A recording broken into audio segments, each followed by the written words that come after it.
Hi மக்களே! இந்த video பார்த்தீங்கன்னா, இன்றைக்கி காலையில எடுத்ததுங்க. நான் நைட் எல்லாமே ஃபுல்லா மழை பெஞ்சிருக்கும்னு நெனச்சு வெளிய வந்து பார்த்தேன். ஆனா கிளைமேட் பார்த்தீங்கன்னா, லைட்டா வெயில் வர மாரி தான் இருந்துச்சு. காத்து பார்த்தீங்கன்னா, நல்லா வாடைக்காத்து மாரி அப்படியே நல்லா ஜில்லுன்னு அடிச்சுதுங்க. ரொம்ப நாள் ஆச்சு இந்த கிளைமேட் ஈரோட்டுக்கு வந்து. இன்னைக்கு தான் வந்திருக்குன்னு சொல்லி நான் நெனைக்கிறேன். அண்ட் நைட் பார்த்தீங்கன்னா, ஹஸ்பண்ட் வேலைக்கு போயிட்டு வரும்போது பார்த்தீங்கன்னா, பூ வாங்கிட்டு வந்திருந்தாரு. அத நைட்டே பார்த்தீங்கன்னா, அப்படியே லைவ்ல பேசிக்கிட்டே அப்படியே பூ கட்டிட்டு இருந்தோம். கண்டிப்பா நம்ம சப்ஸ்கிரைபர்ஸ்க்கு தெரியும்னு நெனைக்கிறேன். லைவ்ல ஜாயின் பண்ணியிருந்தவங்களுக்கு.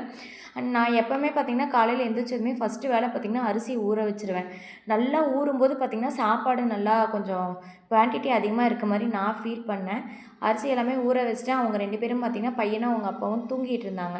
இன்றைக்கி தம்பிக்கு பார்த்தீங்கன்னா, நட்சத்திர பிறந்த நாள். அதனால காலையில அவன் எந்திரிக்கிறதுக்குள்ளே நம்ம போயிடணும்னு சொல்லிட்டு, அதனால் சீக்கிரம் வந்து துணி பிழியலான்னு சொல்லி வந்தேன். ஆனால் இங்கே மேலே கிளைமேட் பார்த்திங்கன்னா நல்லா சில்லுன்னு சூப்பராக இருந்ததுங்க. நல்லா காற்றடிச்சதுக்கு வியூ எல்லாமே பார்க்கறதுக்கு நல்லா இருந்தது. அப்படியே வேடிக்கை பார்த்துட்டே துணி வந்துட்டு புளிய ஸ்டார்ட் பண்ணியாச்சு. ட்ரெஸ்ஸு பார்த்திங்கன்னா ஒரு 2 நாளாக புளியவே இல்லைங்க. நானும் அன்னன்னைக்கு ட்ரெஸ் அன்னன்னைக்கு புளியணும்னு நினைக்கிறேன். பட் பார்த்திங்கன்னா 2 நாளாக கிளைமேட் வந்துட்டு சரியில்லை. இந்த கிளைமேட்டில் பார்த்திங்கன்னா நம்ம ட்ரெஸ்ஸு புழிஞ்சோம் அப்படின்னா கண்டிப்பாக வந்துட்டு காயாதுன்னு சொல்லிட்டு நான் புளியலை. சரி இன்றைக்கி கையோட கிளைமேட் எப்படி இருந்தாலும் சரி உள்ளேயாவது கயிறு கட்டி காய போடலான்னு சொல்லிட்டு துணி புளிய ஸ்டார்ட் பண்ணியாச்சுங்க. துணி புழிஞ்சிட்டு இருக்கும்போது பார்த்திங்கன்னா இந்த மயில் வந்து பக்கத்து வீட்டில் இருந்ததுங்க. பார்க்கறதுக்கு வந்துட்டு அவ்வளோ அழகாக இருந்தது. கண்டிப்பாக டெய்லியுமே காலையில் வந்துட்டு இங்கே நிறையா மயில் சுற்றிக்கிட்டு இருக்குங்க.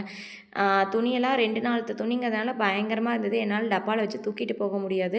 அண்ட் கீழே காய போடுறதுக்கு இடம் பத்தாது. அதனால் பார்த்திங்கன்னா மேலேயே பாதி ட்ரெஸ்ஸை வந்துட்டு காய போட்டு வந்துட்டேங்க. அவங்கள கூப்பிட்டா வந்து எடுத்துகிட்டு வந்து கொடுத்துருவாங்க. பட் தூங்கிட்டு இருக்காங்க. சரி டிஸ்டர்ப் பண்ண வேணாமேன்னு சொல்லிட்டு நானே வந்துட்டு எல்லாமே மேலே பாதி வெயிட்டாக இருக்கிறதெல்லாம் மேலே காய போட்டு கொஞ்சம் குட்டி குட்டி ட்ரெஸ் எல்லாம் பார்த்திங்கன்னா இங்கே கீழே கொண்டு வந்தாச்சுங்க. இன்றைக்கி பார்த்திங்கன்னா என் பையனுக்கு நட்சத்திர பிறந்தநாள் ஆல்ரெடி சொல்லியிருப்பேன்னு நினைக்கிறேன். சரி எங்கேயாவது வெளியில் போகலான்னு சொல்லி பிளான் பண்ணியிருந்தோம். ஹஸ்பண்டுக்கு ஒர்க்கு போயிட்டு வந்துட்டு மதியம் போல் பார்த்திங்கன்னா கோயிலுக்கெல்லாம் போயிட்டு வரலான்னு சொல்லி பிளான் பண்ணியிருக்கோங்க. பட் அந்த பிளான் எப்படி நடக்குதுன்னு சொல்லி தெரியலை.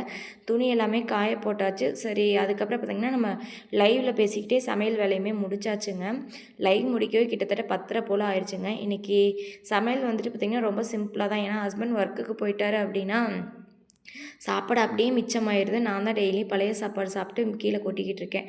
அதனால் சிம்பிளாக வச்சிடலான்னு சொல்லிட்டு ஒரே ஒரு டம்ளர் அரிசி போட்டு வெண்டங்காய் வந்துட்டு வாங்கியிருந்தாங்க நேற்று. அதை வந்துட்டு பொரியல் பண்ணிவிட்டு ரசம் தயிர் மட்டும் வச்சாச்சுங்க. வெண்டங்காய் பார்த்திங்கன்னா பாதி வெண்டங்காய் முத்துனதாக பார்த்து வாங்கிட்டு வந்திருக்காரு. நான் போயிருந்தேன்னா பார்த்து உடச்சி வாங்கிட்டு வந்திருப்பேன். அவரு போனதுனால பார்த்திங்கன்னா இப்படி வாங்கிட்டு வந்திருக்காரு. இந்த பூ பார்த்திங்கன்னா கிட்டத்தட்ட ஒரு 3 முழ பூ இருந்ததுங்க. இதோட ரேட்டு பார்த்திங்கன்னா ரூ. 50 ரூபாய்க்கு 3 முழ பூ பரவாயில்லன்னு சொல்லி நினைக்கிறேன். நம்ம பூ வந்துட்டு பார்த்திங்கன்னா அப்படியே கட்டின பூவாக வாங்குறத விட நம்ம வாங்கி கட்டும்போது பார்த்திங்கன்னா கொஞ்சம் ப்ராஃபிட் அதிகமாக இருக்க மாதிரி நான் ஃபீல் பண்ணுறேன். மதியம் போல் பார்த்திங்கன்னா எங்கேயாவது கோயிலுக்கு போயிட்டு அவனுக்கு இன்னும் பர்த்டேக்கெலாம் ட்ரெஸ் எடுக்கல. சரி போயிட்டு ட்ரெஸ் எடுத்துகிட்டு அப்படியே ஸ்கூலுக்குமே ஷாப்பிங் முடிச்சுட்டு வந்துடலான்னு சொல்லி கிளம்பிட்டோங்க. பூ வந்துட்டு பார்த்திங்கன்னா வச்சே ரொம்ப நாள் ஆச்சு. அது குண்டு மல்லியெல்லாம் இந்த சீசனில் வந்துட்டு வச்சா தான் வந்துட்டு வைக்க முடியும்னு நினைக்கிறேன். அவ்வளோதாங்க நாங்கள் வந்துட்டு கிளம்பிட்டோம். இந்த வீடியோ பிடிச்சிருந்தேன் அப்படின்னா கண்டிப்பாக சப்ஸ்கிரைப் பண்ணி சப்போர்ட் பண்ணுங்கள். பாய்.